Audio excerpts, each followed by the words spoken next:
Efectivamente, estamos de vuelta. En esta hora polar hacemos la otra noticia. Junto a Miranda Dobson Propiedades, el sueño de la casa propia ahora es una realidad. Todo es posible en estos tiempos actuales. Próximo loteo, Manuel Aguilar se está trabajando para lograr el bienestar que su familia merece sobre 70 metros cuadrados de moderna construcción. Llame, consulte al 612-3243-31. Consulte y le van a dar la dirección. Si usted quiere, puede llegar a Mariano Guerrero, 0845 en Villa Los Flamencos. Ahí están las oficinas de Miranda Dobson Propiedades y Ferretería Prat.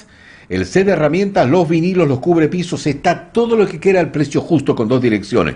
Ferretería Prat, al sur, allá en Prat, 2573, y en el sector norte, en avenida Mardones, 0995. Nuestro próximo invitado es un antropólogo magallánico.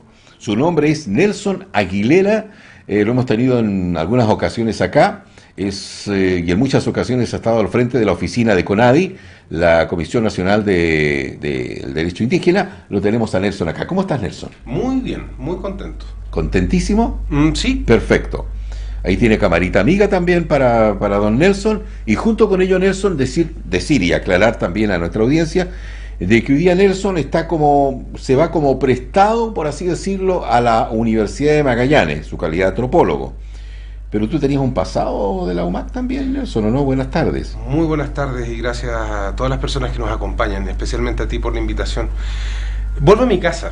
La historia es que luego de volver de Valdivia, después de 6 años viviendo en esa ciudad, y dentro de mi plan de vida, retorno a Punta Arenas siempre con la intención de incorporarme al Instituto de la Patagonia como investigador, cosa que efectivamente ocurrió. Yo empiezo a desarrollar algunos proyectos ahí a fines de 1994. Hace un buen tiempo ya. Hace un buen tiempo. Y 25 años, bebé. Aproximadamente, sí. Y el 1 de abril asumí la jefatura de la Oficina de Asuntos Indígenas de Punta Arenas. Es decir, que por espacio de casi 2 años, mi mundo fue el Instituto de la Patagonia, entidad con la cual seguí relacionado durante un largo tiempo. Ya.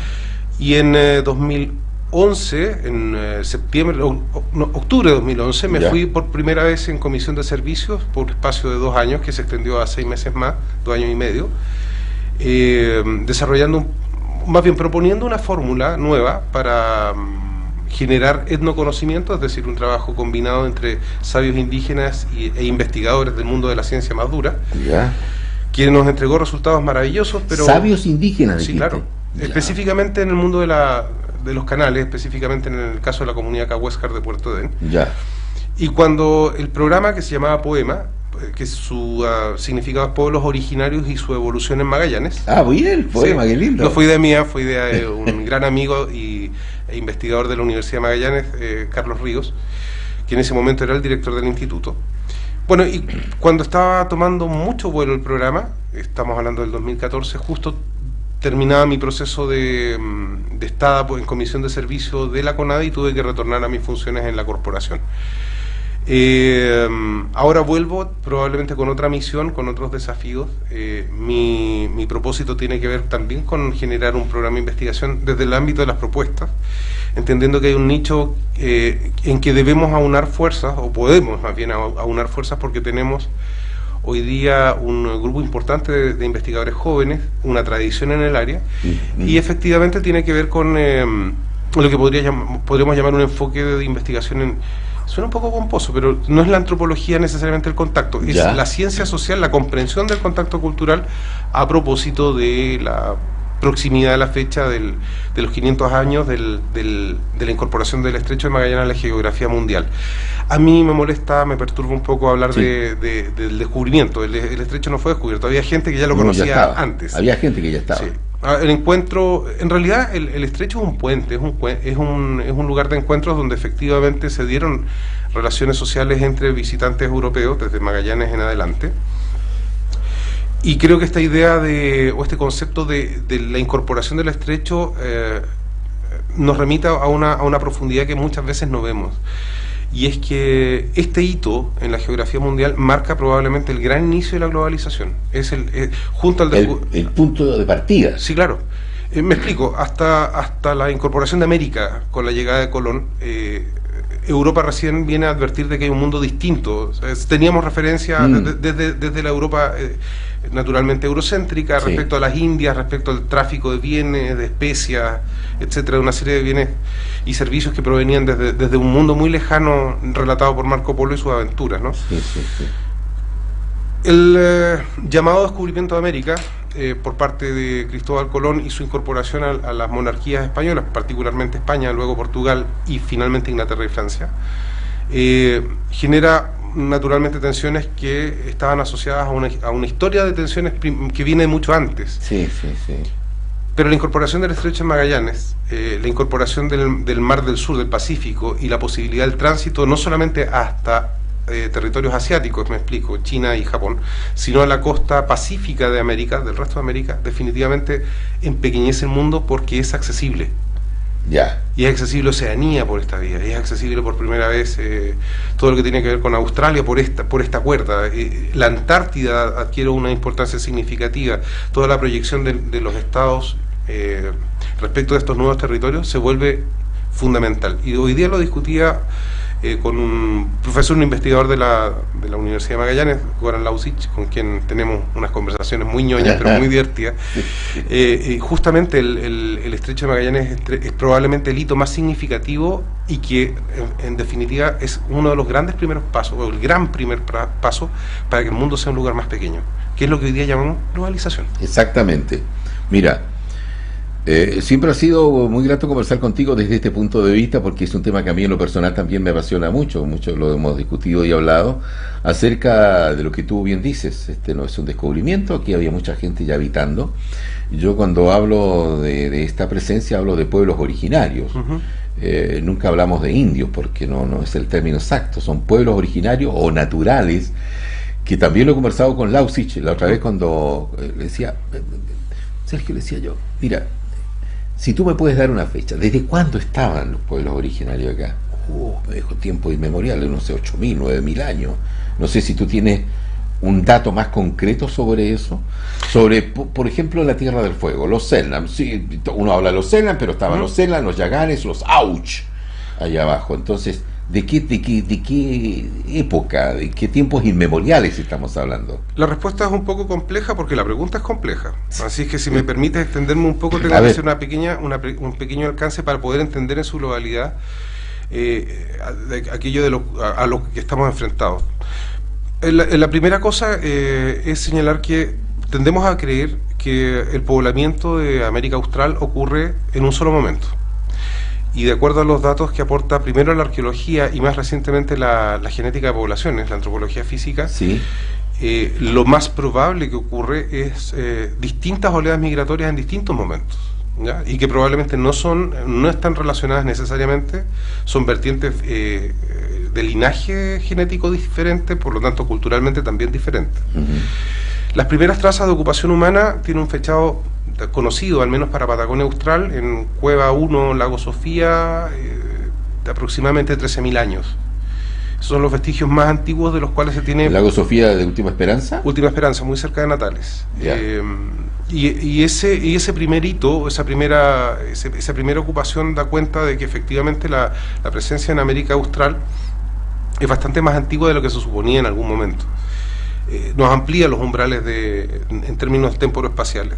¿Hay un sitio más antiguo? Sí, claramente. Monteverde, que ha sido excavado y reexcavado sucesivamente hasta hace un par de años atrás, ¿Sí? Donde efectivamente los fechados son más antiguos y con algunas complejidades insospechadas. Por ejemplo, trazas de restos arquitectónicos, pequeñas tiendas construidas en una época en que no se esperaría una cosa como esa.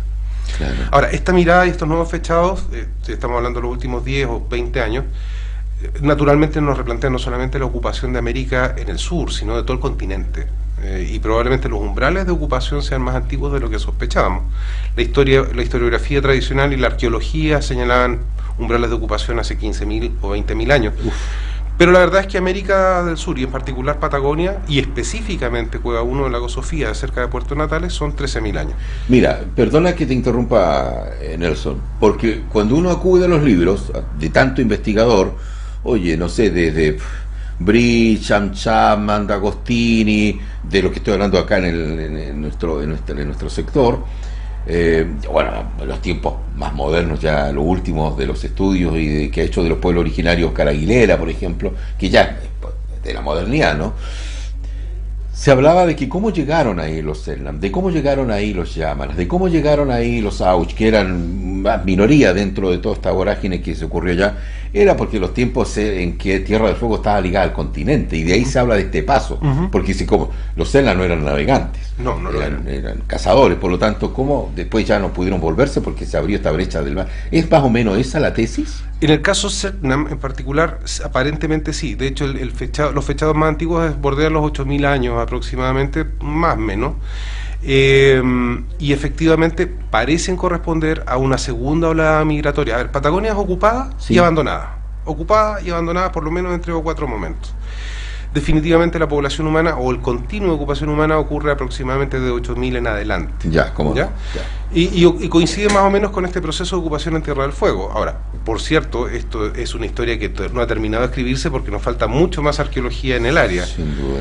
Pero al menos los datos preliminares apuntan hacia eso. Ahora, hay un tercer hecho que resulta notable y que tiene que ver con la aparición de las poblaciones canoeras. Y esos son aproximadamente 6.000 a 7.000 años. Porque da hay un hecho que es muy curioso. En la cultura yagán y la cultura cahuéscar, a pesar de las similitudes en formas, ambos canoeros son tremendamente diferentes. Son diferentes no solamente en genética, son también diferentes en términos idiomáticos. El cahuéscar y el yagán no tienen ninguna semejanza. Eso significa que son núcleos culturales diferentes que se adaptan al mar en momentos simultáneos, pero en dos lugares diferentes. ¿Ya? Yeah. Y ocurre también en un tercer punto, en el seno del Reloncaví. Arriba. Lo que probablemente está dando... Perdón. Expliquémosle a la gente que norte, está escuchando. Digamos, arriba, en el sector de Puerto Montt, en la región de los lagos, el seno Reloncaví o estero Reloncaví, el seno Reloncaví, en fin, ahí está, cercano a Puerto Montt. Correcto. Entonces lo interesante de esto es que hace 7.000 años, probablemente gran parte de lo que hoy día conocemos como los canales estaban cubiertos por hielo. Y eso explicaría por qué la ocupación de los canales más temprana es de afuera hacia adentro. En otras palabras, la colonización del archipiélago de Patagonia Austral comienza desde el Pacífico. Aparentemente. Insisto, en esto nos falta muchísima investigación todavía, pero nos está obligando a replantear varias de las hipótesis que teníamos, porque en algún momento, por ejemplo, se pensó de que la ocupación canoera austral provenía de un flujo migratorio desde el norte. ¿Como desde la Huayteca por ahí? O desde este mismo proceso adaptativo en Reloncaví. Ya. El hecho es que hoy día tenemos más preguntas que respuestas, y justamente eso es lo que motiva mi interés de volver al instituto a consolidar, como digo, este paquete de preguntas por varias razones. Primero, y no es parte de mi interés actual, sí estoy muy expectante de lo que generan las investigaciones sobre esa área. Pero fíjate que no sabemos cómo se pobló América, no tenemos claridad respecto a las fechas, pero sí sabemos una cosa, y esta frase no es mía, es de Alfredo Prieto. Alfredo sostiene que la última estación de este ferrocarril de ocupación es Patagonia. Y probablemente entendiendo cómo se pobló Patagonia, podríamos entender cómo ocurre el proceso hacia el norte. Por eso es importante entender la ocupación paleoindia aquí.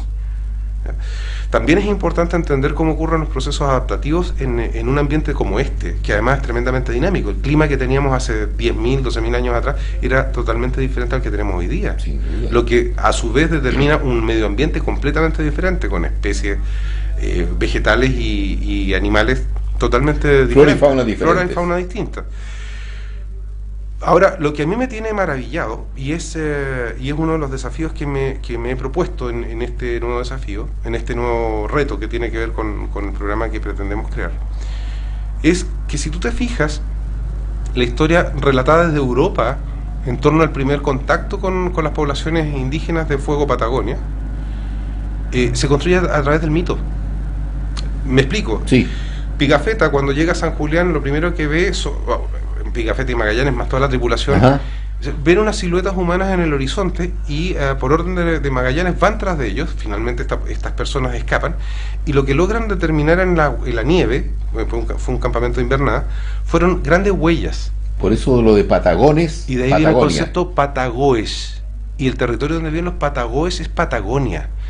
Entonces, a partir de la huella, en la imagen figurativa europea, se construyeron esta idea de los grandes gigantes que además van acompañados de una serie de monstruos y del fin del mundo, literalmente el fin del mundo. El mundo se terminaba en un abismo donde aparecían una serie de...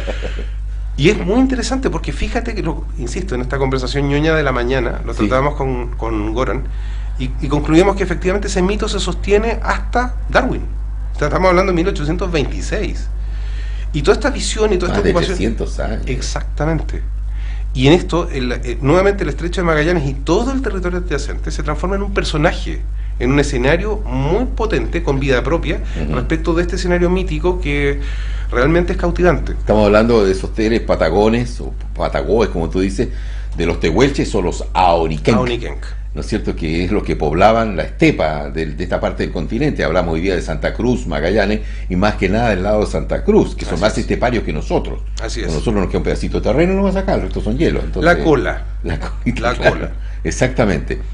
Para terminar, y agradeciendo esta presencia tuya, Nelson, acá, ¿qué te parece esta fuerza que ha ido tomando, yo diría, de unos 10 años a la fecha, del interés que existe, no solamente nuestro, sino a nivel mundial, de indagar, de buscar, de escarbar sobre los orígenes de los pueblos fueguinos, entre ellos los Selknam?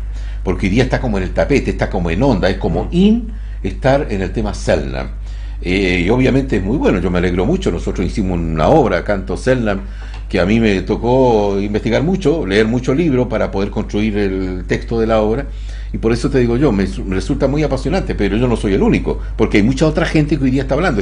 Basta ver los proyectos culturales que se presentan, y hay una oleada de recabar información sobre esta materia. Sí, bueno, a ver, todo esfuerzo que se haga en esta materia es tremendamente útil. Hay que entender de que durante más de 150 años estas poblaciones fueron sistemáticamente negadas, de distintas dimensiones. Sí, claro. Desde la animalización, transformarlos en objetos, llevarlos a museos o a zoológicos, y luego durante más de 50 años la negación sistemática. Recordaremos que... Y la eliminación. Y la eliminación física, pasando por una serie de situaciones intermedias. Recordaremos que hacia los 90 el discurso de la sociedad dominante era: en Patagonia ya no quedan indígenas. O sea, cuando yo llegué a la CONADI, estamos hablando del año 96, el discurso dominante era: va, y todavía quedan. Yo sabía que había muerto la última el año pasado. Sí. Y en ese imaginario es brutal, porque tú no aprecias algo que no existe. Un hecho, un dato, una persona, un conjunto, un colectivo que dejó de existir y pasó a ser parte de la introducción del libro de historia, no tiene un valor. Yo creo que han sido muchos los factores determinantes para tener una vuelta de tuerca respecto de esto. Creo que ha sido fundamental, y hay varios estudios que así lo demuestran, el efecto de la ley indígena promulgada en el 93, y de ahí en adelante. Bajo el gobierno de Elwin. Bajo el gobierno de Elwin. Su hijo fue el presidente de esa comisión. Fue uno de los redactores de la... José Elwin, efectivamente fue uno de los redactores de la ley. El trabajo que han hecho no solamente la CONADI, sino una serie de servicios públicos que crecientemente han estado incorporando las temáticas referidas a pueblos originarios en sus planes y programas. De los nuevos pueblos originarios que tenemos en Chile. Correcto. 9 y que vamos para 10, ¿eh? ¿Ah, sí? Sí, se está discutiendo el reconocimiento del pueblo chango y sus descendientes. Ah, ya, muy bien, me parece. Entonces, ha sido muy notable el vernos proyectados en estas primeras poblaciones que ocuparon antes que nosotros estos mismos territorios, y a partir de eso construir un